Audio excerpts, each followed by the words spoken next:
আসন্ন মাধ্যমিক school certificate বা এসএসসি ও সমমান পরীক্ষা সুষ্ঠু ও নকলমুক্ত পরিবেশে আয়োজনের লক্ষ্যে পরীক্ষা কেন্দ্র ও প্রতিটি কক্ষে সিসিটিভি ক্যামেরা স্থাপন সহ ১১ দফা বিশেষ নির্দেশনা জারি করেছে সরকার।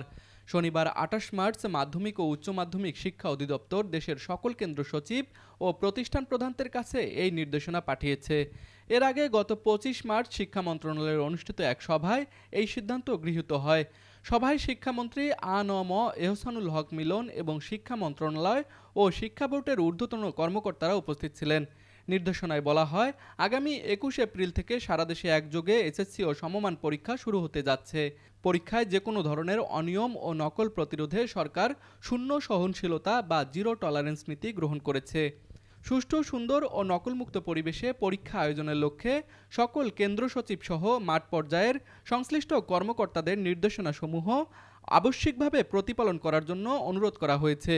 নির্দেশনাসমূহ প্রতিপালনে কোনো প্রকার অবহেলা বা গাফিলতির কারণে অনাকাঙ্ক্ষিত পরিস্থিতির সৃষ্টি হলে সংশ্লিষ্ট কেন্দ্র সচিব সহ দায়ীদের বিরুদ্ধে কঠোর আইনানুগ ব্যবস্থা গ্রহণ করা হবে বলেও জানানো হয়েছে। তুষার আচার্য, ডেস্ক রিপোর্ট, আরসিটিভি।